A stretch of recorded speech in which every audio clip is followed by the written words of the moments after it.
दोस्तों इसकी बहुत पॉसिबिलिटी है कि नॉर्थ कोरिया और यूएसए की रिलेशन में बहुत बड़ा आपको तनाव देखने को मिले, बिकॉज किम जोंग उनकी बहन किम यो जोंग ने एक बड़ी धमकी दी है यूएसए और साउथ कोरिया को। और इन सब का कारण है कि रिसेंटली यूनाइटेड स्टेट्स का एक aircraft carrier south Korea visit करने आया है, एंड जिसकी वजह से ये नॉर्थ कोरिया के ऊपर एक बहुत बड़ा थ्रेट बन जाता है, जहां किम यो जोंग का कहना है कि हम इसे बिल्कुल भी बर्दाश्त नहीं करेंगे। तो आइए इस लेक्चर में हम डिस्कस करते हैं कि क्या नॉर्थ कोरिया और साउथ कोरिया के बीच में एक वॉर का फ्रंट खुल सकता है, क्योंकि काफी सेंसिटिव जोन है ये। और देखो यूएस का कंटिन्यूअस इन्वॉल्वमेंट इस बात को जताता है कि देखो नॉर्थ कोरिया बहुत ज्यादा गुस्से में है। और फिर इन सब पर ट्रंप का क्या स्टैंस रहने वाला है, ये और भी ज्यादा इंटरेस्टिंग बन जाता है, क्योंकि हमने देखा था कि ट्रंप और किम जोंग उन के बीच में एक अलग तरह का रिलेशन है। कई बार ये दो लीडर्स मिले हैं और इसके बाद ये कहते हैं आपस में कि हम काफी अच्छे दोस्त हैं, लेकिन इसका क्या मायने हैं इन सारे इवेंट से,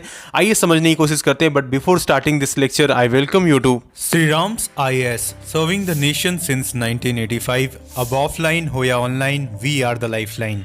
सो now let me tell you the background कि इस पूरे इशू का क्या कंटेक्स्ट है, इसे समझना बहुत जरूरी है। देखो रिसेंटली क्या हुआ कि फॉर द फर्स्ट टाइम एक यूएस एयरक्राफ्ट कैरियर पहुंचा बुसान में, जो कि साउथ कोरिया का एक पोर्ट सिटी है। अब देखो जैसे ही ये आता है तो यहाँ पर US rear admiral Michael S Voss, जो कि कमांडर है इस कैरियर स्ट्राइकर के, तो यहाँ पर इनका कहना है that it's clearly our presence here in Busan shows a strong alliance between the Republic of Korea and the United States. अब जिसके बाद से एक तरीके से बवाल हो जाता है, क्योंकि यहां पर नॉर्थ कोरिया इससे डायरेक्टली एक बहुत बड़ा थ्रेट मान रहा है, क्योंकि यूएस का और यूएस एयरक्राफ्ट का प्रेजेंस साउथ कोरिया के पास में। और जाहिर सी बात है, अब जरा बात समझो कि दोनों ही देश में आज के वक्त में बहुत ज्यादा हॉस्टाइल रिलेशन है, कभी भी एक वॉर हो सकता है। और ऐसे में ये इवेंट एक बहुत बड़ा इवेंट हो जाता है, क्योंकि एक छोटा सा यहाँ चिंगारी एक बड़े वॉर को कहीं ना कहीं स्टार्ट कर सकता है।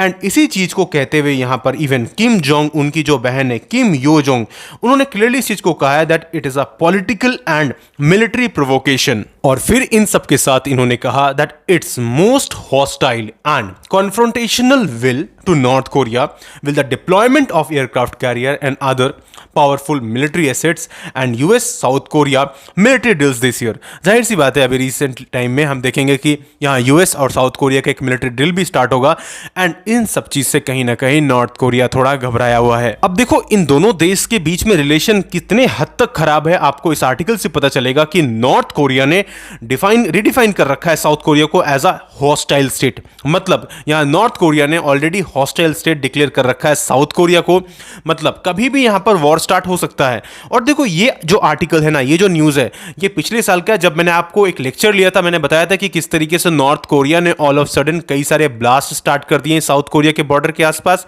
एंड जिसके बाद इवन साउथ कोरिया को यह लगा था कि यहां पर नॉर्थ कोरिया ने वॉर स्टार्ट कर दिया है। लेकिन वॉर नहीं स्टार्ट किया था, बल्कि इन लोगों ने जो रोड्स है, जो रेलवे नेटवर्क्स है, इसको उड़ाना स्टार्ट कर दिया था, वहां पर पूरी तरीके से डिस्ट्रक्शन कर दिया, ताकि जो connectivity, direct connectivity south Korea से नॉर्थ कोरिया तक, वो कहीं ना कहीं पूरी तरीके से डिसरप्ट हो जाए, रुक जाए, खत्म हो जाए। तो अभी जाहिर सी बात है जो बात किया जाता है, ये सारे जो डेवलपमेंट प्रोजेक्ट्स थे, ये क्यों स्टार्ट किए गए थे? ये इसलिए स्टार्ट किए गए थे ताकि इन फ्यूचर नॉर्थ कोरिया और साउथ कोरिया के बीच की जो कनेक्टिविटी है वो ज्यादा अच्छे से हो सके, इन दोनों का रिलेशन और इंप्रूव हो, एंड इन फ्यूचर दोनों एक साथ रह सके, एग्जिस्टेंस इन दोनों का एक साथ रहे। तो लेकिन अब देखो यहां पर बात एग्जिस्टेंस का यहां पर इसलिए उठ रहा है क्योंकि अब तो ये एक दूसरे को देखना नहीं चाहते हैं, इस हाल तक पहुंच चुका है चीज। अब देखो यहां पर हुआ क्या ना कि जो नॉर्थ कोरिया है ये इस चीज पर सवाल उठाता है अक्सर कि जो यूएस है वो कहीं ना कहीं साउथ कोरिया के साथ में मिलकर वो उनके अगेंस्ट वर्क कर रहा है, वो कहीं ना कहीं एक तरीके से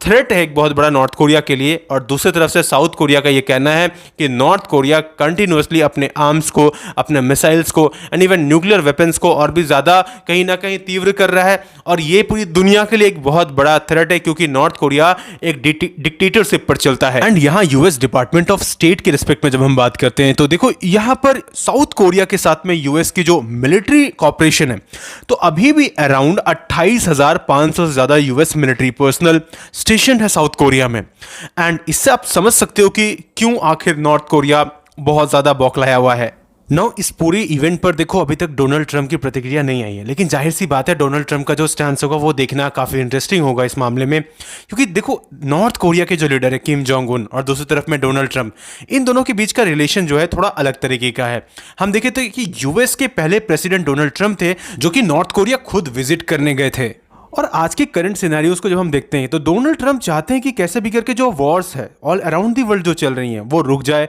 यूएस का जो इन्वॉल्वमेंट है उन वॉर्स में वो रुके, क्योंकि अल्टीमेटली इससे बहुत ज़्यादा एक्सपेंस बढ़ रहा है उनका और वो चीज़ को वो कट करना चाहते हैं। एंड डेफिनेटली यहाँ पर एक और जो एंगल है वो है चाइना का एंगल, बिकॉज चाइना को कहीं ना कहीं काउंटर करना है at the same time. And इसलिए हम यहाँ पर देख सकते हैं कि मोस्ट प्रोबेबली नॉर्थ कोरिया के अगेंस्ट थोड़ा जाए यहाँ पर डोनाल्ड ट्रंप, क्योंकि जाहिर सी बात है कि नॉर्थ कोरिया और चाइना के बीच का जो क्लोजनेस है वो काफ़ी ज़्यादा है एंड दोनों कंट्री आपस में बहुत ज़्यादा कॉर्डियल रिलेशन भी शेयर करते हैं। और ये भी हमें पता है कि देखो एंड दोनों ही कहीं ना कहीं कॉम्प्लीमेंट करते हैं एक दूसरे को टू काउंटर यूएस हेजेमॉन। तो देखो इस टॉपिक से रिलेटेड इन फ्यूचर जो भी डेवलपमेंट्स आएंगे will definitely provide you with updated lectures and for that what you need to do is to subscribe Shriram science channel अगर अभी तक आपने नहीं किया है। And at last may God bless you all.